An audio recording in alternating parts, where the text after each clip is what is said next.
है वो नींबू का पेड़ है और सबको जैसे कि आप सब जानते हैं इसमें सिट्रिक एसिड बहुत ज़्यादा होता है।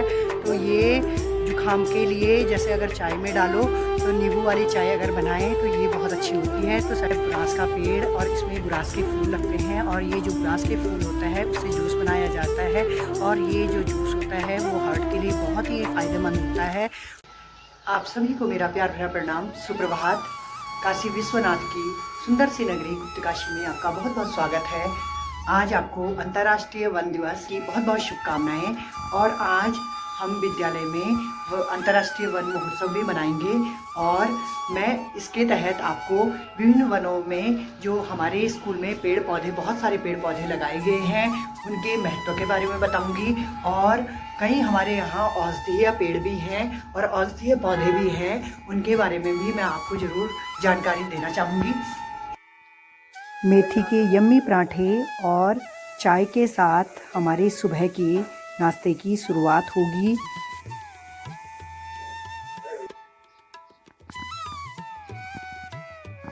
है वो नींबू का पेड़ है और सब जानते हैं इसमें सिट्रिक एसिड बहुत ज़्यादा होता है। तो ये जुखाम के लिए जैसे अगर चाय में डालो तो नींबू वाली चाय अगर बनाएं तो ये बहुत अच्छी होती है। तो सिट्रिक एसिड से भरा ये नींबू बहुत बड़े बड़े होते हैं। तो आजकल तो इसमें नींबू नहीं है, लेकिन कुछ टाइम बाद इसमें नींबू आ जाते हैं। ये देखिए यहाँ पे ये रीठे का पेड़ है। ये रीठे का पेड़, इसमें रीठा लगा होता है। ये रीठा बालों के लिए एक शैम्पू का काम करता है और इससे बाल बहुत मजबूत सिल्की होते हैं। तो देखिए नेचुरल तरीके से यदि बालों को धोया जाए तो ये रीठे का प्रयोग किया जाता है। और मैं आपको दिखाना चाहूँगी कि ये है वो रीठा। ये रीठे के छोटे छोटे दाने हैं और इसको यदि पानी में भिगा कर रख दो काफ़ी देर तक तो बिल्कुल शैम्पू की तरह झाग छोड़ता है। यहाँ पर ये बहुत बड़े बड़े से अखरोट के पेड़ भी हमारे स्कूल में लगाए हुए हैं। कुछ टाइम बाद इस पर अखरोट आ जाएंगे और कुछ समय पहले तक इसमें कुछ भी पत्तियाँ नहीं थी, लेकिन देखिए अब पत्तियों से भरपूर हो चुका है, हरा भरा हो गया है। और हरा भरा पेड़ हमेशा स्कूल के आगे से बहुत अच्छा होता है। और कुछ टाइम बाद इसमें अखरोट लगेंगे। और जैसे कि आप सब जानते हैं कि ये अखरोट हमारे मस्तिष्क के लिए बहुत अच्छा होता है, याददाश्त के लिए बहुत अच्छा होता है। तो जब भी अखरोट हो तो हमें अखरोट ज़रूर खाने चाहिए, अखरोट का सेवन ज़रूर करना चाहिए। और एक पेड़ यहाँ पर भी है, बहुत सारे ऐसे पेड़ हमारे यहाँ अखरोट के लगाए हुए हैं। और यहीं पर आगे ये एक मौसमी का पेड़ लगा हुआ है। पहले हमें पता नहीं था कि ये मौसमी है, लेकिन जैसे हमने चखा तो ये मौसमी है। तो ये यहाँ पे सभी प्रकार के पेड़ आपको मिलेंगे, चाहे फलदार हो और चाहे सूखे मेवे वाले पेड़ हों, चाहे छायेदार हों या चारा पत्ती वाले हैं, तो सभी पेड़ यहाँ पे हैं। तो यहाँ पे ये है वो मौसमी का है। और इसी के बगल में इधर एक ये पेड़ है जो कि आड़ू का है। यहाँ पे नीचे आड़ू का पेड़ भी लगा हुआ है और यहीं पे कई सारे पेड़ बांज के भी हैं। और सामने ये जो वृक्ष दिख रहा है ये यूकेलिप्टस का है।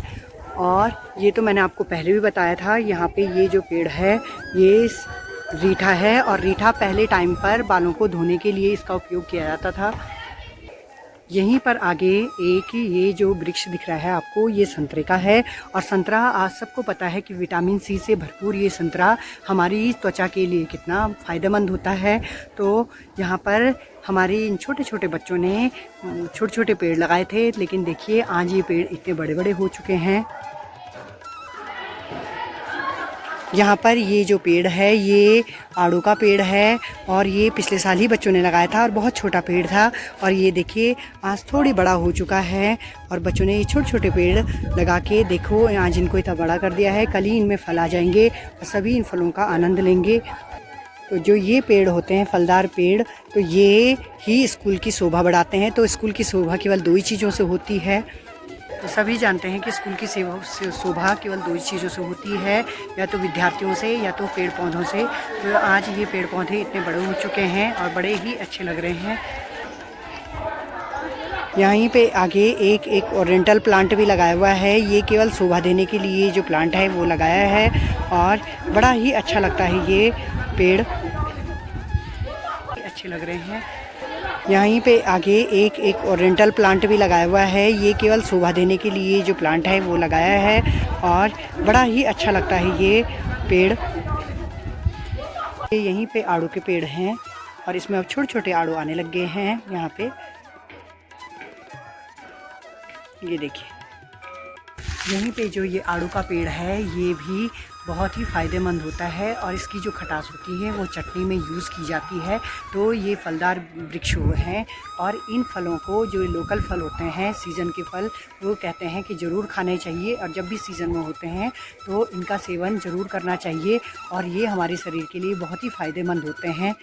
बुरांस का पेड़ और इसमें बुरांस के फूल लगते हैं और ये जो बुरांस के फूल होता है उससे जूस बनाया जाता है और ये जो जूस होता है वो हार्ट के लिए बहुत ही फ़ायदेमंद होता है और इससे जो जूस बनता है वो खून की सफाई भी करता है।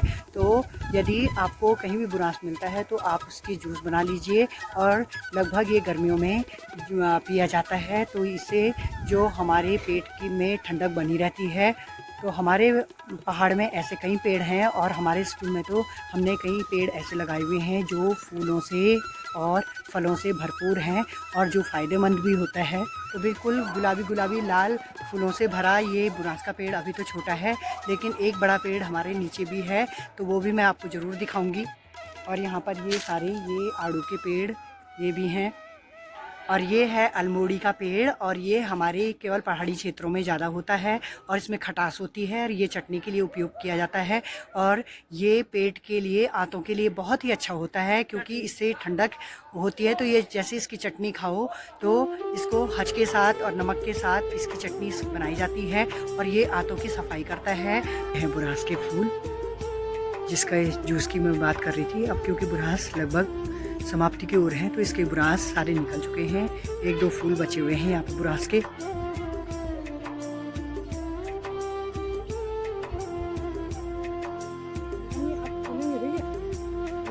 यहाँ पर ये भी एक ओरिएंटल प्लांट है, केवल सजावट के लिए यहाँ पे लगाया हुआ है हमने। यहीं पर एक हिसोली का पेड़ लगा हुआ है, ये हिसोली भी बहुत अच्छी पेट के लिए मानी जाती है और इसमें इसको जंगली जलेबी भी कहा जाता है क्योंकि बहुत मीठी होती है और बिल्कुल चिपचिपी सी होता है इसका फल। तो बचपन में हम बहुत ज़्यादा इस फल को खाते थे, तो बिल्कुल हम भर भर के अपने थैलों में इसको लाते थे। तो ये हिसोली, आज इस हिसोली ने बचपन की याद भी दिला दी हमें। ये है खुमानी का पेड़, इसको चूई का पेड़ भी कहते हैं और इसके अंदर छोटे छोटे जंगली बादाम होते हैं और जो कि मस्तिष्क के लिए बहुत ही यूज़फुल होते हैं। तो ये जो चूई का पेड़ होता है ये हार्ट के लिए और किडनी के लिए बहुत ही अच्छा माना जाता है।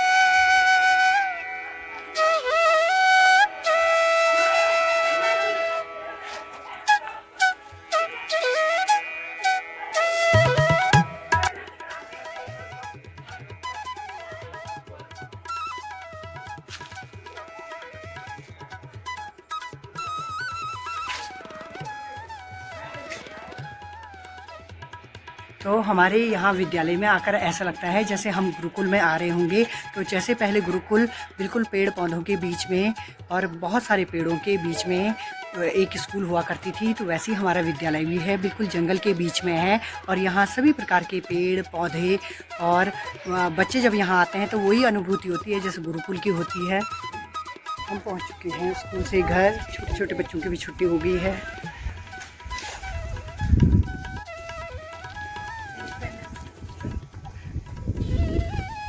बच्चे कौन सी क्लास में पढ़ते हो? यूकेजी में? कौन सी, सेकंड में? क्या नाम है तुम्हारा? क्या, ईशांत? ये हैं शिशु मंदिर के बच्चे, भूख से बेचारे अभी घर आ रहे हैं। तो बच्चों को जब भी स्कूल से घर आते हैं बच्चों को भूख लग जाती है। ये बच्चों को भी भूख लग गई होगी तो फटाफट घर के लिए दौड़ रहे हैं। गर्मियों का पता तितलियों से भी लगता है, तो जब ये छोटी छोटी तितलियाँ ये देखिए घूमने लगे तो पता लगता है कि गर्मी स्टार्ट हो गई है। तो मैं पहुंच गई हूँ घर और काफ़ी थकान भी लग गई है। तो अब मैं कुछ खाने के लिए कुछ बनाऊंगी। तो आज तो रोटी खाने की इच्छा नहीं हो रही, तो सोच रही हूँ चलो नमकीन चावल बना लूँ। तो अब मैं नमकीन चावल बनाऊँगी और पहाड़ी चावलों के नमकीन चावल बहुत ही स्वादिष्ट होते हैं। तो थोड़ी देर में मेरे नमकीन चावल मैं बना के रेडी कर दूँगी। स्कूल से आकर अब मैं बना रही हूँ नमकीन चावल पुलाव यानी। तो इसके लिए मैंने प्याज काट लिए हैं, टमाटर काट लिए हैं और ये आलू मटर और चावल तीनों मिक्स कर लिए हैं। अब तुरंत मैं बनाती हूँ नमकीन चावल पुलाव।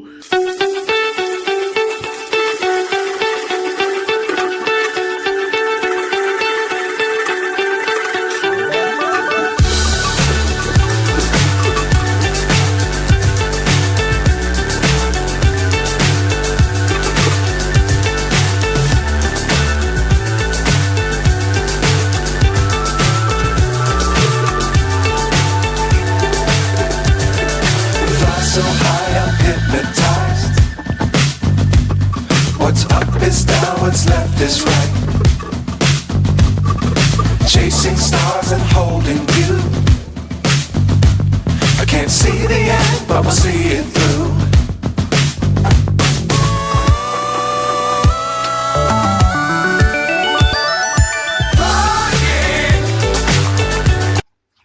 तो मेरे बन गए हैं घरेलू चावल से नमकीन चावल।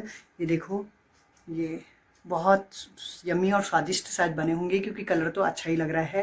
तो नमकीन चावल तैयार हो गए हैं। अब इसको खाकर ही हमें पता लगेगा कि ये कैसे बने हैं।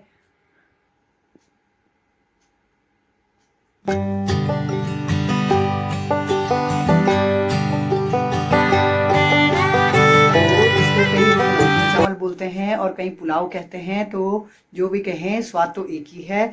और ये पहाड़ी अगर चावलों से बनाए जाएं तो बहुत ही स्वादिष्ट होते हैं। तो आज मैंने इनको पहाड़ी चावलों से बनाए हैं, जो कि घर के चावल थे, क्योंकि दीदी लोगों ने हमें पिछली बार दिए थे। तो उन्हीं चावलों से मैं ये नमकीन चावल बना रही हूँ। और मैंने ये बचा के रखे रहते हैं खीर के लिए और नमकीन चावल के लिए। तो जब भी मैं नमकीन चावल या खीर बनाती हूँ तो वो अपने घर के चावलों से ही बनाती हूँ, जो पहाड़ी चावल होते हैं। तो यदि आपको मेरी ये वीडियो अच्छी लगती है तो मेरी वीडियो को लाइक, शेयर, कमेंट और सब्सक्राइब ज़रूर कीजिएगा।